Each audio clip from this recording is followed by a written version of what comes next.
এখন হচ্ছে গরম গরম বেগনি আর রাজশ্রীকে আস্তে না আস্তে রাজশ্রীকে কাজে লাগিয়ে দিচ্ছ। তোমার হেল্প করে দিচ্ছি, ও একা একা করছে বেচারা। হঠাৎ রুমাকে আজকে আমি সারপ্রাইজ দিলাম। গানটা একটু কমিয়ে দে। রুমাকে একটু সারপ্রাইজ দিলাম, ও জানতোই না আমি আজকে আসবো বলে, তো একা একা করছে, ওকে একটু হেল্প করে দিই। দুপুরে রান্না বান্না সব রেডি হয়ে গেছে, এই যে প্রসাদগুলো রয়েছে।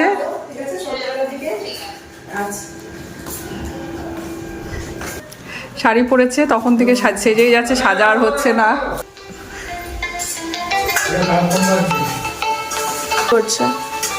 সকাল থেকে খুব বোর হচ্ছিলাম, ভালো লাগছিল না আমাদের। পুজো টুজো করার পরে দিয়া বললো যে মা আন্টিকে ফোন করি।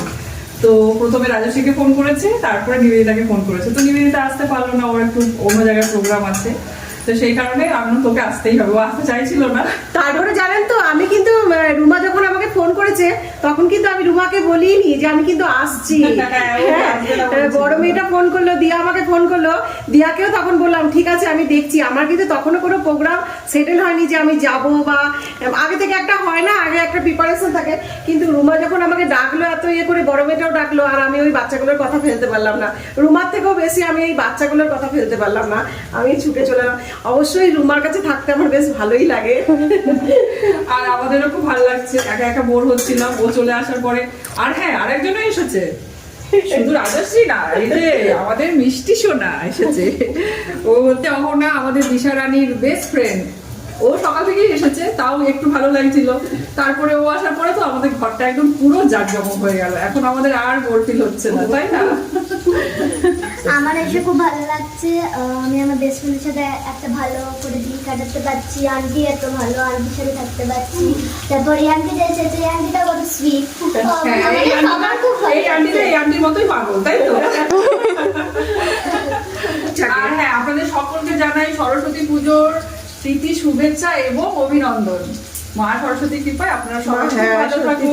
মা সরস্বতী কৃপায় সবাই ভালো থাকুন, আপনারা সুস্থ থাকুন, এটাই কামনা করি। আর এই যে আমাদের ছোট্ট মা সরস্বতী,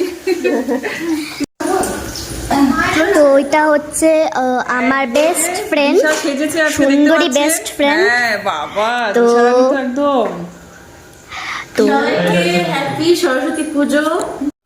পেট ভর্তি, আমরা খালি চা বিস্কুট খাবো। খেতে খেতেই নিচ্ছে, দেখ। তুমি একদম আজকে প্রোগ্রামটা শুধু হঠাৎ করে আমরা সারপ্রাইজ করে দিতে হতো, বলে দিতে হ্যাঁ, ওটা বললে না। ইয়ে বললে আমার বাড়িতে আসলে আমি তো অনেক ডবল খুশি হয়ে যাবো। আর এই এটা আমার উঠে যাবে না? কোথায় খাবি? হ্যাঁ মানে কোথায় খাবি মা? এখানেই খাই, কথা বলতে দেবো না। একসাথে ইয়ে করবো, একটু বলবি। হ্যাঁ, ভিডিও খুব সুন্দর হয়েছে রান্নাটা, জানেন তো? আপনি করলে ভালো। সত্যি বলতে এতদিন ধরে রুমার ব্লগ দেখতাম, আমি রুমার রান্নাগুলো দেখতাম, খুব ভালো লাগতো দেখতে। কিন্তু ফার্স্ট টাইম আজকে যে আমি রুমার হাতে রান্না খাচ্ছি, এত সুন্দর হয়েছে খিচুড়িটা, সত্যি খুব সুন্দর হয়েছে, খুব ভালো লাগছে। কিন্তু আমার খারাপ লাগছে, আজকে প্রথম খাচ্ছে, তাও আবার খিচুড়ি। না না, এখানে খারাপের কিছু নেই, খিচুড়ি আমি প্রচন্ড ভালোবাসি। আর তারপর আরেকটা কথা হলো, যেটা আজকে কিন্তু মায়ের দিন, মা সরস্বতীর দিন, দেবী মা সরস্বতীর দিন, আজকে কিন্তু খিচুড়িটা খাওয়াই ভালো। আর খুব ভালোও লাগছে, খিচুড়িটা খুব সুন্দর রান্না হয়েছে। খিচুড়ি খেতে যদিও আমিও খুব ভালোবাসি, আর গরম গরম তো ওটা আরো বেশি ভালো লাগছে। খুব সুন্দর হয়েছে, খুবই সুন্দর হয়েছে রান্নাটা। Thank you. তারপরে কথা বলবো, আবার আপনাদের সাথে দেখা হবে। বাই। আবার টাটা, বাই।